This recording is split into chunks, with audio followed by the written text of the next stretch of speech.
Welcome back to another great episode of the Red, White, and You Show. Well, friends, have a great guest for you today, but I have a question first. Imagine you were to lose one of your limbs and, you know, ask yourself if you could continue on, if you could pick yourself up and persevere. Well, my next guest did just that. My guest today is Ryan Hendrickson, and he wrote Tip of the Spear. A little bit about him.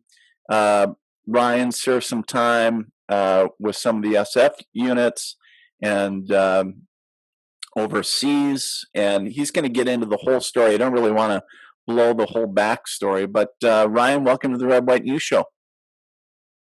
Yeah, I appreciate you guys having me on. It's awesome. Absolutely, man.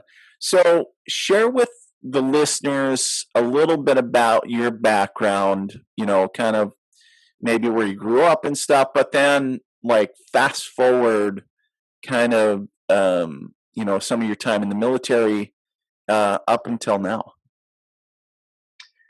Okay. Yeah, I was born in California, but I claim Oregon as my home state. Cause I say that I grew up in a little town, Lowell, Oregon. So it's good upbringing there.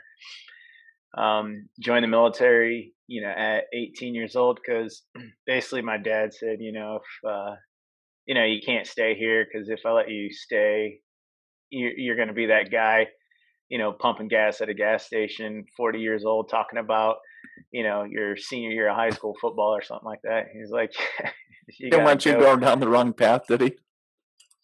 Yeah. Right. So I had a couple, well, I say I had options. I didn't really. So the Air Force, my scores for my tests, let's just say they were modest. Yeah. And in the mid 90s, Air Force didn't need anybody. So they basically saw my test scores and were like, that's real cute, but no. The Army, they actually had a waiting list. Couldn't believe it. So, and then the Marine recruiter came in and he just scared the crap out of me. I was like, oh man, you're scary.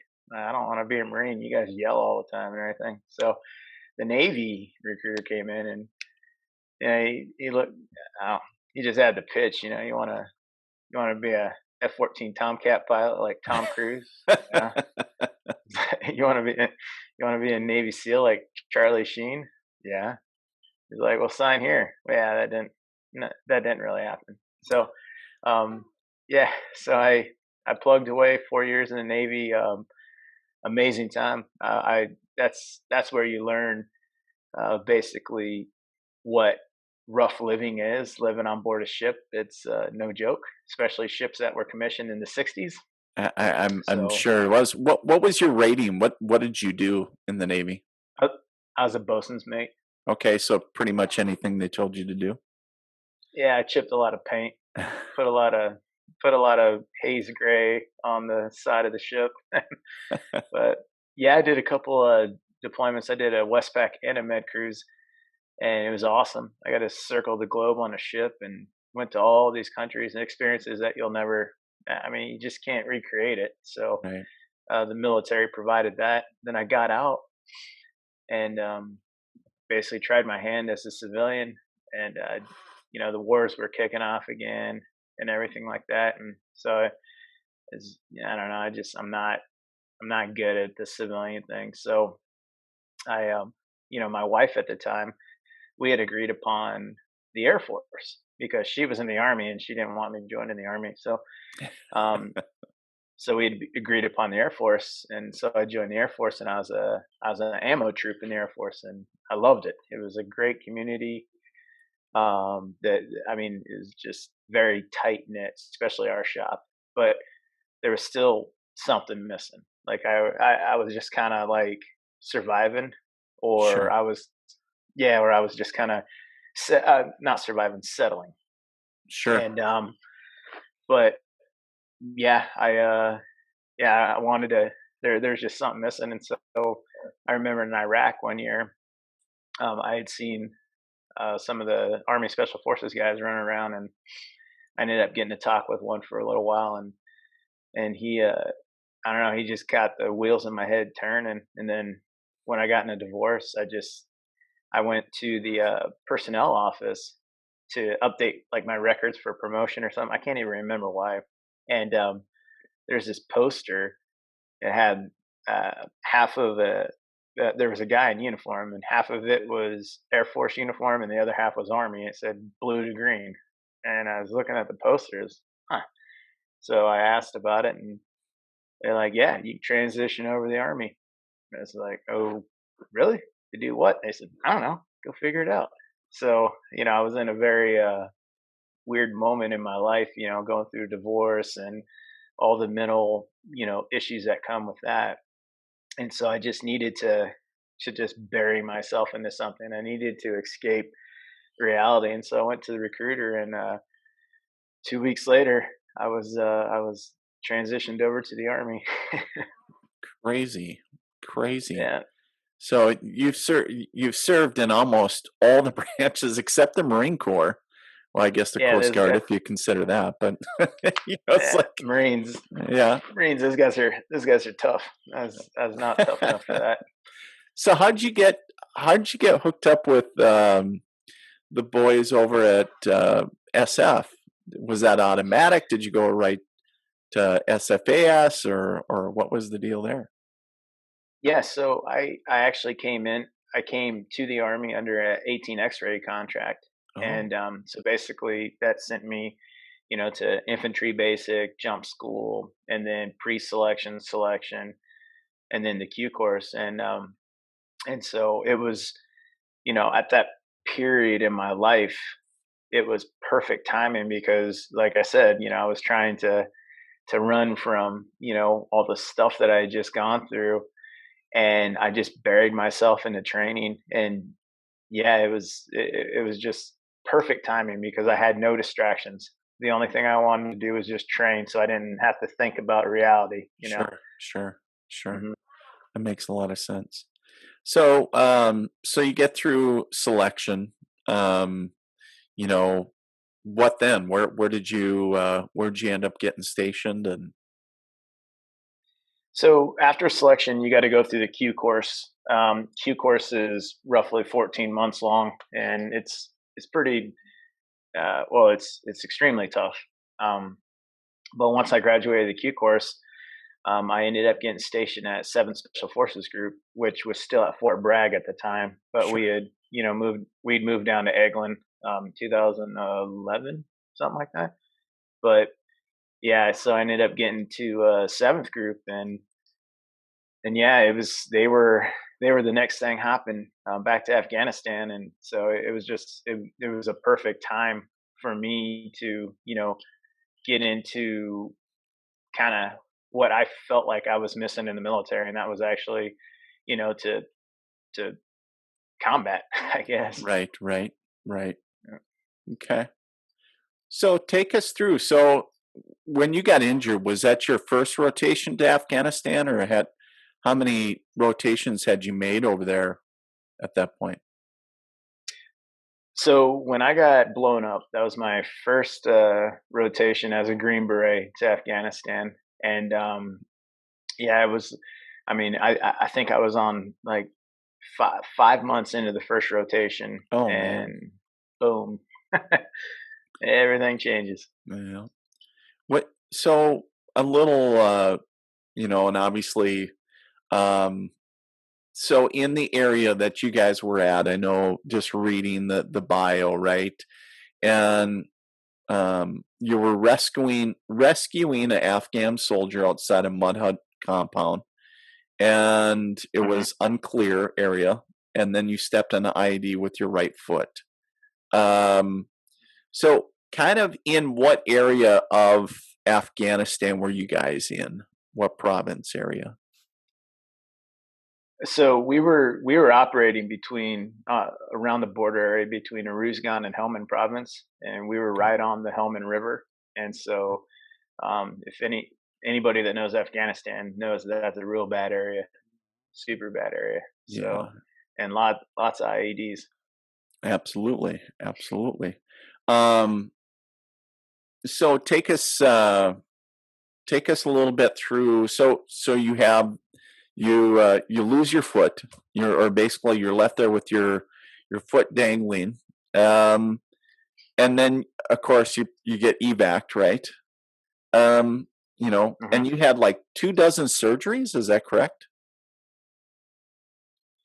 Yeah. So yeah, when I went down to grab that our Afghan interpreter away from the compound because he had wandered down to just in an uncleared area. I knew I knew that, I mean, the village was abandoned, and so if the village is abandoned, everybody knows that's real bad. You're either going to get in a gunfight or it's full of IEDs. And Right. so my first instinct was is they were waiting for us to get in between the two compounds to hit us with a ambush, but Sure. but yeah, it was the other scenario, which was it was completely IED'd. And so when I went down to the breach point or the doorway to grab, we called him Nick, but to grab him and basically pull him back and pretty much just strangle him. Like, what are you doing down here, stupid? Right. Um, because it's not cleared area. He's our interpreter. If we lose him, we can't communicate. But he was trying to basically like fire up the Afghan, the local police that we had with us because they wouldn't go near the compounds for a reason. Mm, And so we're sitting there, and it's the sun's starting to come up, and you don't want to get caught on open ground in the daylight, and so you need to get into a compound. And sure. and so we're just sitting there, and so he's trying to to basically fire up the troops and whatnot. But Afghans are pretty stubborn, and they were not they were not going to budge. And so I went the 20 meters down to him and just grabbed him. And was like, hey man, no, we need to move back now and regroup. And then yeah, I remember putting my muzzle pointed it towards the unknown, which was inside the compound where he was at. Sure. And I took a few steps back, and boom. And it was it just yeah, it was crazy because it wasn't as loud as you would think. Like, you watch the movies and you're like, oh my Hmm. gosh, it's so bad. Sure. But I just remember hearing this pop because, well, you step on it, and so it kind of it blows your eardrums and everything. And and and at first I didn't even know what happened. I didn't know it was me. I remember I kept like trying to stand up, and I'd fall over and stand up and fall over. So I started getting real pissed, but I couldn't see anything because it was at that perfect time in the morning where you're not quite sure if you still need your night vision, but Oh, sure. you Yeah, can't yeah. quite see without it. But the sun's starting, you know what I mean? It's at that point in time. Plus, the dust is surrounding you. But the biggest thing that I remember from that day is I remember I couldn't breathe because all the Mm, dust and the ammonia from the homemade explosives and everything like that. I was trying to breathe, but I couldn't. I was like, man, if I don't get some fresh air, I'm gonna I'm gonna suffocate. But why can't I move? And and then as the dust started to clear a little bit and settle, I remember I was trying to figure out like, okay, I did something happened, and so I looked down, and my boot was at a 90-degree angle to my leg. I was like, mm, still, it didn't hurt. I was sure. like, I don't remember taking my boot off, because your brain, it can't comprehend Right. um, what's going on. It's like, man, I really don't remember taking my boot off. And then as the dust started to clear some more, I saw these two white objects sticking out of my pant leg. I was like, what in the hell is that? And then as the dust cleared a little more, I saw it was my tib and my fib sticking out of Mm, my pant leg. So I grabbed behind my knee to lift my leg up, and my boot flopped over to the side. And that's when I was like, oh, oh, this is what everyone talks about. Okay, yeah, yeah, this is bad. And then the pain kicks in, and then you panic, and you know how it goes. sure. But yeah, it took a while. It took multiple minutes for my team to actually get to me because regardless of what people think or what they see on the movies, If a guy steps on an IED, you don't go charging for him, because Right. the enemy, where there's one, there's five, there's 10. They know how, we view human life, and we're gonna come and we're gonna get our guys, and so they play off of that. They play off of our compassion for human life, I guess you can say, and our beliefs, and they just start putting secondary IEDs everywhere. And so the minute someone comes in, boom, boom, boom. So it took them, I don't know, 3 or 4 minutes to get to me. And yeah, tourniquets on. I remember I was trying to sleep, but they wouldn't let me sleep. And just kept slapping me, and I was getting so mad, but I was so like weak. I Sure. said, "Man, what is going on with me?" And the Taliban were watching us, and so they were saying, "Hey, we need to move our ambush." And so they were trying to move in a hasty ambush on us, because Uh, they were thinking we were going to go further down in the village than we got, because yours truly stepped on the sure. first set of IEDs, and they were cheering and celebrating, because we can hear them over the radio chatter, because we can intercept their communications. Oh, And sure. Yep. yeah, so we can hear them, and they're cheering and celebrating and everything, and they're like, "Hey man, the Americans down, let's ambush them." And yeah, it's time, we got to get our guys out of there. And so we had guys up on Overwatch, and they were already getting hit. They were in a tick at that time, so it was turning into this big complex attack. And basically, Dust Off was like, "Hey man, we can't land right there. We'll get shot down. You guys got to move them out." So yeah, it's fireman's carry, and long, painful 500 meters to the HLZ to get me on Dust Off and get me out. Wow. I can't imagine, anybody that's ever done a fireman's carry in like full gear knows that how Mm, painful it is just to be carried, like if you're in normal shape, right?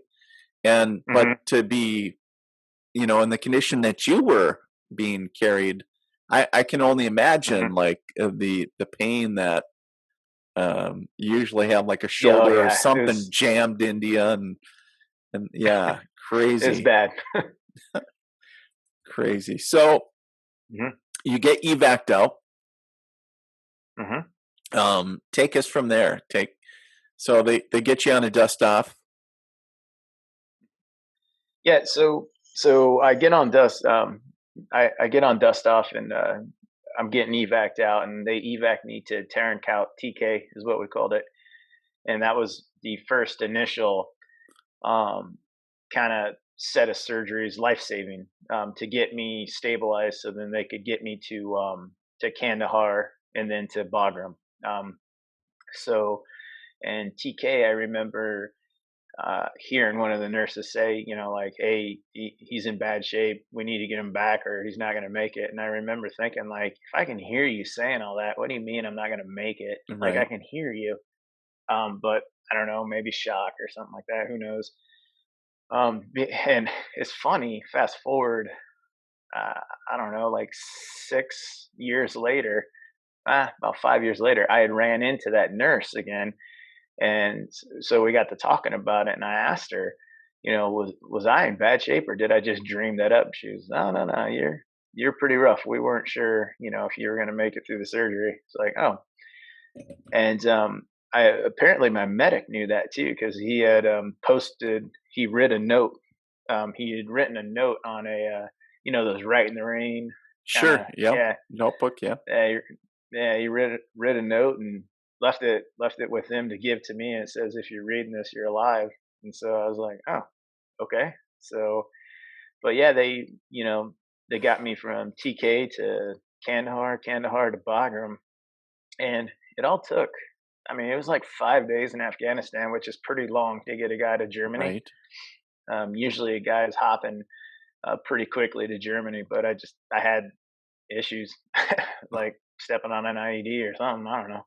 Right. Um, and so, but I finally got stabilized and got shipped out to Longstuhl, and amazing treatment there. And then from there, a lot of my buddies that were getting blown up, specifically Will Lyles. who lost both of his legs. He was at Brooks Army Medical Center, and so I wanted to be close to friends, and so I asked to go to Brooks Army Medical Center. I guess is how that worked. I can't quite remember, but somehow I didn't go to Walter Reed. I went to Brooks, so I was like, okay, and and then yeah, that's when the long road to recovery started. Right. What I was going to ask, how long did it take to recover from, or at least initially? Um, Well, so just reattaching my right leg was 28 surgeries. oh wow. And that's between, my lower back and a bunch of other issues I had from shrapnel. So 28 surgeries, which is that's a lot. And then, Right. uh, but once I was able to kind of recover enough to where they approved me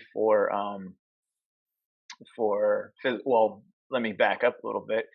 So I was a battlefield, below the knee amputee is what I was classified as. And so when I got to Brooks Army Medical Center, there was this new program that they were initiating called the limb salvage program, and so these guys like Ryan Blanick and Johnny Owens and Joe Shu, they were really invested into this limb salvage program. And so Dr. Shu was the orthopedic surgeon, Johnny Owens was the physical therapist, amongst a million other things, and Ryan Blanick created the IDEO brace, which gave you your leg without taking your leg. It's Hmm. basically an adaptive leg that fits over your leg. Hmm. And so yeah, it's it's pretty sick. But so they said that I had enough tissue that we could do an exploratory surgery and reattach your leg. That's my way of saying it. But basically save your leg, salvage your leg. And they said, the chances of it working are pretty slim because of the damage done. We haven't had a limb like yours, but if it does work, um, this technology and this research is going to help a lot of people. It's going to Sure. help a lot of people, and and it has, like, just as far as like the NFL goes. Alex Smith, his injuries with his leg, a lot of the research that went into my leg helped him too. And Huh. so I thought that was pretty cool. That is pretty cool. Um, yeah, my physical therapist was his, so a lot of the lessons learned with me transferred over to him. But it was a challenge, and I knew, you know, basically that once your leg is gone, you don't have any more options. And so you might as well take the chance, see if you can salvage your leg, and if you can, then great. And if you can't, then well, it Right. was gone anyway. So what's the worry? So okay, so yeah, I underwent the limb salvage process, and my surgeries basically they line up your my tib, and there was a I think it was like a 2 to 3 inch gap there of that I needed to grow bone, and then they put this X fix on it, and it looks like this giant bird cage, and you just have rods going into your bones to stabilize everything.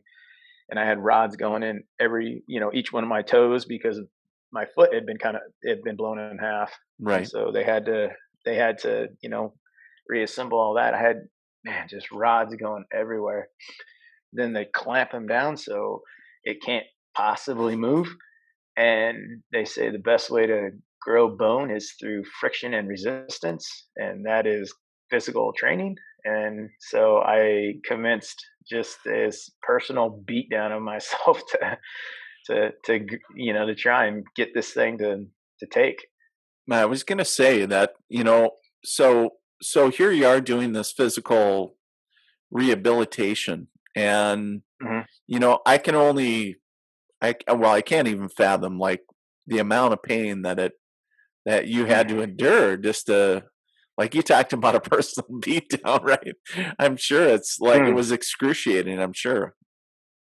Oh yeah, I remember there was days when I would roll into the physical therapy room with my, in my wheelchair, and I'd have two fentanyl lollipops sticking out of my mouth just to numb the pain enough so I can just hit it again. And there's multiple times I just throwing up because the pain, and it's the most pain I've ever been in my life. And it's not that I'm this tough guy or anything like that. I'm not. It's just I, I mean that I don't know what to do to Right. not, maybe it's my lack of knowledge, or like my wrestling coach said, maybe I'm just too dumb to quit. I don't know.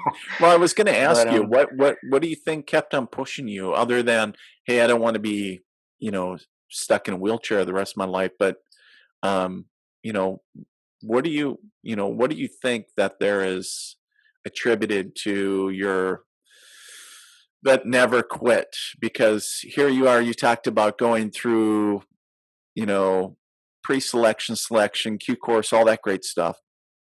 And of course, fresh off a divorce, that helped fuel you. hmm But there's got to be an aspect to you, to Ryan, that attributed to your just being, like you said, maybe too dumb to quit. It's just like yeah, is there something that you were just like, you know what, I don't, um, I'm not gonna give up no matter what it yeah. takes or what. Well, so there was a couple of factors that played into that. Number one, when I was still in the hospital, our command sergeant major came through, and we had a good long meeting, and I I just asked him. I was like, hey, if I can get medically cleared, you know, I want to come back to seventh group. I want to be, I want to go back to war. And at first it's, hey man, you need to, you're lucky to be alive, dude. Right, Like right, you need to chill out a little bit. But before he left, he said, hey, look, man, if you can get cleared through the doctors and the physical therapist, and seventh group clears you, I'll send you back to war. And so that was one of my big motivators right there. Um, but the a second motivator was the fact that I mean, I didn't want the Taliban to win. You know what I mean? I mean, they right, set me back, but I didn't. They weren't going to beat me. And so that here, I think hearing them cheer and laugh, and basically everything they did on the radio, that was probably pretty good for me to hear, because it was a big motivator for me. So that's second. But I think the biggest um reason is I went through some dark periods of time in the hospital, and it's hard not to. I mean, your life has changed forever. You came back mangled, and you're never going to be the same again. But my dad had talked to me about, basically, he said, look, man, um so because it was one of those instances where like, things were really getting hard for me. And he said, hey, this is as good as time as ever to have this conversation with you. He said, look, man, you got dealt a bad card. It's no one's going to say you didn't, but you have the way I see it right now, you have two choices. He said your first choice is, you can lay here and you can let your injury become who you are. You can be the guy that you know um, Ryan Hendrickson, Green Beret, stepped on an IED. Your injury can slowly start to take you over. It'll change who you are as a person, because now you'll become this incident that happened, and you'll never move past September 12th, 2010. You will always be September 12th, 2010. This injury will be you. right. You will become a victim of some of just horrible circumstances. But let's face it, life isn't easy. And he said, or you can use this injury, and you can make yourself a stronger man, a better man. You can renew your relationship with God. You can use this injury to everything you're laying here wishing that you would have done or wouldn't have done, or have done, or whatnot like that. You have the reset button. You've been given a gift that most people will never receive in their life. And you can reset everything, and you can use this injury to make yourself a better person, to make yourself that person that builds people up around you instead of tears them down. You can do all that, he said, but the choice is yours. I highly recommend you don't allow yourself to become a victim of this, because you it's a path you may not survive. And he said, let's face it. I mean, you gotta, you know, understand that life is hard, and people, like, you're not you're not entitled to anything. You're not owed anything.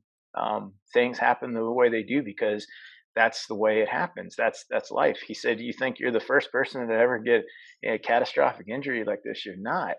You need to pick yourself back up, son. But what you need to do is, I'm going to warn you about something. And he said, what you do right now with this injury and how you handle this is going to determine whether you look back on this experience later on in life and you are disappointed and disgusted by how you handled things, or if you can look back and you're proud of yourself and you're happy with how you handled this hiccup in life. But right now is going to define how, basically the rest of your life, because this was a life changing injury. He's like, don't don't look back on this situation. Don't look back on how you're handling this and ever regret or wish you would have handled it a different way. He's like, take control. This is life. Take control. And I think that was my biggest, You think that was your big motivator. turning point and everything, as far as coming face to face with that and going, I need to grab this thing by the short hairs and really, make a I mean, final decision yeah, on. yeah. I mean, and not, it doesn't happen overnight. I mean, hell, Sure. I'm still a man. I struggle every day, Hmm. um, but it got me on the right path. Right. And yeah, I've taken some rabbit trails. I mean, a lot of rabbit trails, but it got me on the right path, and it did. I didn't want to. The biggest thing that really, like, I guess, kept playing in my mind is I never wanted to look back on how I handled that situation or that injury or that period Right. of time Right. of Right. my Right. life, and be ashamed. And so that was, yeah, Mm. that's a pretty big deal for me. Well, and you had that big driving factor of that conversation with your command sergeant major, right? Saying, Hmm. if everybody clears you, Ryan, I'll put you back. I'll send you back. And saying, God Yeah, damn it, and I'm going back. I'm gonna kick their yeah, ass if it's yeah. I had asked him. I had asked him because we still keep in contact. I love the sure. dude to death, and I had asked him. I was like, "Did you really mean all that?" And he goes, "No one thought you were going to." I was like, "Oh, okay." Right.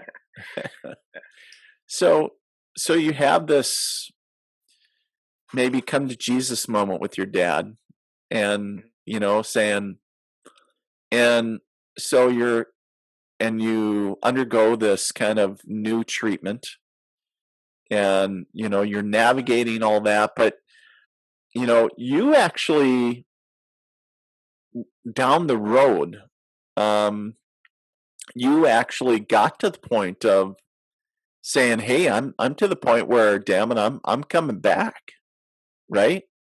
Yeah, And so yeah. how is that? Obviously, you have to pay you have to meet physical requirements of not only Army, but, the group, levels, but, tell us about that a little bit. Yeah. So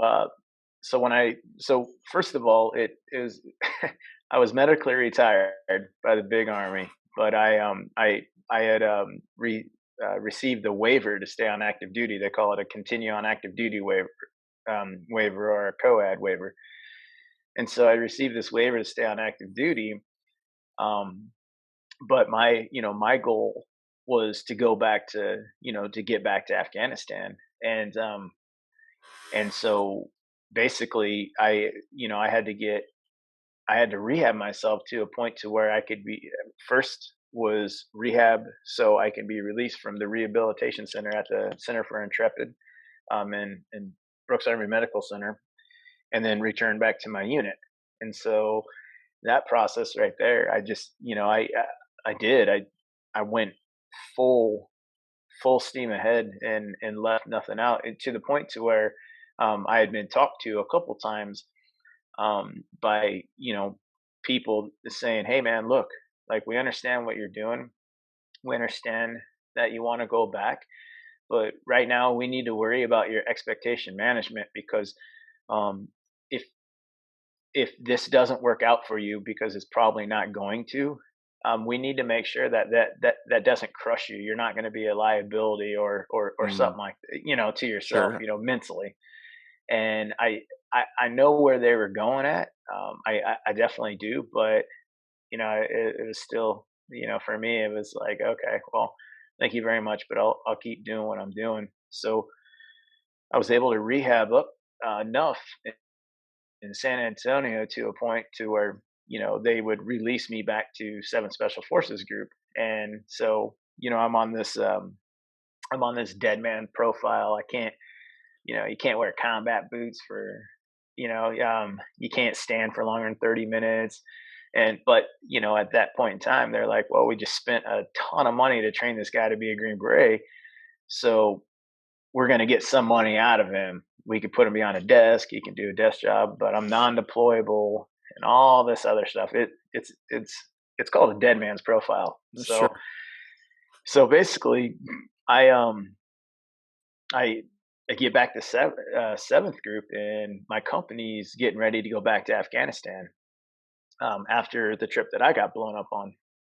And so okay, yeah, not a problem. And we had this program, or still do, have this program in seventh group and a lot of special operations. They have the Thor 3 program, or the Return to War, Return to Fight programs, or whatever it is. And so I, basically, if I was to get their blessing, like, yeah, he's good to go, then seventh group could write a waiver to waive the Army's non-deployable status and say, hey, we'll take responsibility for this guy. He's good to go.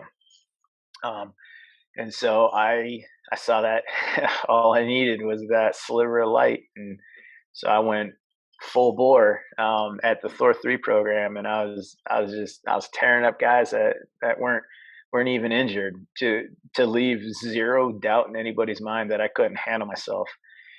And after, I think, 4 months, the company had already deployed to Afghanistan, but after 4 months, they signed off on the waiver saying, yeah, he's fit, he's ready to go. And yeah, I was on the next thing hopping to Afghanistan, 2012. Wow. Crazy. Um, so that was a 2-year span. Um, so you were injured in 2010, and then you went back in 2012. Yeah, I got injured September of 2010, and then I was back in Afghanistan March of 2012. That is absolutely nuts. That is I such know. a short window of time to not only heal physically, but because it feels like everything you do, Ryan, is like you're like balls to the walls, right? You're like I'd hate to play poker against you because like you're all in all the time, right? You find something that you can invest in, and Yeah, yeah, like it's like I'm all in, screw it, I'm all in. Like you find something to invest in, and yeah. it's like, and is that how you play all the time as far as life? It's like you find something to invest yourself in, and it's like I'm all in. I got to do it all, or I can't do a half-ass. I I'm not extremely sure how to do something half-assed. And it's not because like I'm this, this great, this guy that's like, oh, I'm gonna do everything right the first time, or it's Right, not worth right. doing. No, it's just I just don't understand how, if you're gonna start something, then do it. And if it doesn't work out for you, then you can sit back and be like, well, hey, I gave it my best shot. But Um, I had plenty times in my life where I had sat back and it's like, man, I could have done so much more. Why didn't I? And that's not a good feeling. And so, yeah, I think as I got older, yeah, it was pretty much like it was pretty much I'm gonna give this everything I have, and in the end, if it doesn't work out, then at least I gave it everything I had. Right. So Right. yeah, I would say that's pretty much going all in with Yeah, pretty yeah. much. Yeah, I think so. Um, your book came out in July of this year, July 2020. Hmm. Um, absolutely excited for it. Tip of the spear. Um, and it's pretty much at all major book outlets, Amazon, Barnes and Noble, ebooks.com, Hmm. iBooks, all that great stuff. You can and if you're listening to this podcast right now and you're like, who's this Ryan guy? Like you must be living under a rock because literally, I mean, you just put his name in and like you've been everywhere. Like people are, I'm sure, always reaching out like, hey dude, can we do an interview with you? Like you're not only, and I know that you hear this and you're like, whatever, but you're inspiring story of like not quitting because I think there's so many times I cannot speak from experience as far as being injured. Um, but the thing is there's so many times there's so many folks that um, you know feel that they need to give up or there's no hope. Hmm. Whether it's through physical injury, mental injury, whatever it is, whether they're a soldier or not, and it's just kind of inspiring to hear you say, like, hey, I got two choices. I know I got two choices. And for me, sitting around whining about what was me, my leg, was blown off, I'm not going to accept that story. And, I'm going to change the narrative. Yeah, I think one of the reasons why so I mean it wasn't an easy decision to write the book. It actually didn't even start out as a book. It started out as writing therapy because I was talking to our chaplain one day, and I was just going through you know the issues that I'd been through and Sure. whatnot, and I was like, well, we're just sitting here talking, but I was like, let's face it, man. I mean, you go, you leave here and you go home to your wife and kids and whatnot like that, and I leave here and I go to my wife, and it's all just dead air. It was like, and then the same issue will just get it'll get have to be hashed over again at a later time. And he goes, well, have you ever thought about writing it down? And as well, no. And he's I mean, because you're not take or you're not losing it, you're just taking it from one place and putting it on another, something that's tangible, something that you can come back to, and that in my case was a Word document. And so I began writing and writing and writing, and it felt great. And and so the book actually came from all of that. But one of the reasons why I chose to actually go ahead with the book was because I what my dad said about victimization and that mindset, I do, I see Yeah. it's plaguing our youth, it's Yeah. plaguing our society today. There's always a reason for why you can't. I grew up this way, so this is why I'm this way. Yeah. This happened to me, so this is why I'm this Right. way. um and I deserve this, I deserve that. But what people don't understand is, like, you don't deserve anything. And no offense, but you're not special. You may be mom's special little helper, but you're not special. I don't care if you're a movie star, an a athlete, what you are. You're a human being. We're all human beings, and we're all, and the problem is we have lost how to really treat each other, and we look up to people that Mm, shouldn't be looked up to. And everybody wants to have this different life that's not their own life, because they become a victim of what they think they should have. And that mm, comes into the entitlement part. People think they're entitled to a certain way of life, and I don't agree with that. Life is life, and life is hard, and sure. people get this entitlement thought to, I should have a good life. No, no, life is hard, and life, trust me, can be extremely ugly. Right. And but they become victims of this. And as that victimization takes over, well, I mean, watch the news. You have what we have going Right. on today. And I do. I feel it's important for number one, people to get their identities back, but number two, this entitlement mindset is just like, you're not owed anything. You're no better than anybody else. Right. You're in the same rat race with the rest of us. You're not special. Get that out of your head. And I know some listeners may be like, well, that's really screwed up to say, but it's the truth. Right. And we're all unique in our own ways, but no one's better than anyone else. And so yeah, and I think that was the major push behind me, putting myself out there. Is I wanted people to see, from my, I guess, viewpoint, or my life and my experiences from being a victim, and then Sure. trying to get control of my life again, and how I dealt with, some near death experience, and I still struggle, because I'm a human being. You're gonna struggle, but that's one of the reasons why I wanted to come out with this, or take it from basically a journal to a Sure. book. Was I thought it could, and maybe it can, maybe it can't, but I've gotten some pretty good reviews on people that said it helped them, and that that was all.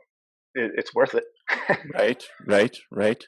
Yeah. Well, and I'm sure too, Ryan, and I know you said this, but it's been healing for you too, not only to, Hmm. write the book, but then also share the story, with platforms like this or other whatever. But yeah, I think that's so cool because, if you can just help one individual, right? Yeah. But I love how you said, life doesn't owe us anything. If you want something, you got to work your ass off for it.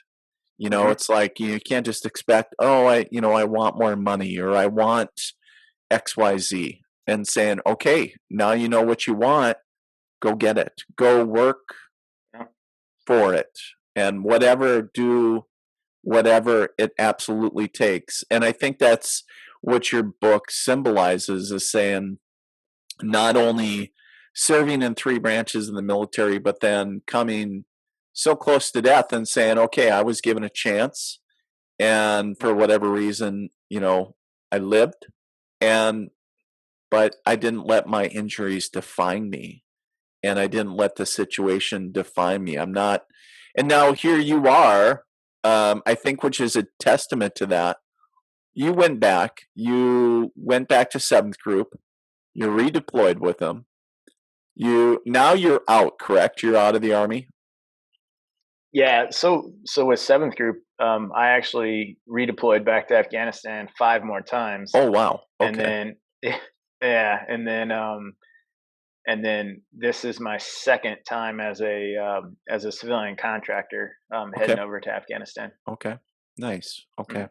Um, well, we certainly thank you for taking time today. I know that you're sitting in quarantine in Dubai, but we Yeah. do, we really do appreciate you taking your time. Ryan, where can they go to check out? I know we talked about the platforms. Do you have a website or anything where they can check you out and the book out? Yeah. Yeah, actually, I got a cool website. It's ryanmhendrickson.com, and that basically can lead you to really anywhere you want to go, or you can watch. Once this podcast, once it hits, I'll be putting that on the page, and so people Perfect. can come back and watch if they want. But Awesome. but yeah, it's yeah, I'm finally gotten to the new technical age and got a website. Got with that. Technology, crazy. Well, Ryan, thank you so much for joining us today. Really do Mhm. appreciate you taking time, and really do not only appreciate your service, but what you continue to do, and spreading, obviously serving the country in a different capacity, but also spreading the word about resiliency and coming through adversity. I think it's just needed, and I think Yeah. people need to hear it raw and real. And I think more folks need to get that authentic message, that raw and real message. They just need to be told. So kudos Yeah. to you, and I look forward to keeping tabs on you. Yeah, definitely. I appreciate it, and thank you for having me on. But thank you even more for getting veteran stories out there. Like they need to be told. Because I don't know. I mean, I believe that it's veterans are they're no better or or worse or whatever than anybody else, but we do have a different aspect on life, and I do think that it's it helps a lot of people. It really does, and so yeah, it's good that there's platforms out there like yours that'll help spread this word and just keep the stories alive because well, that's you can learn a lot if you actually pay attention. Absolutely, well said. All right, thank you.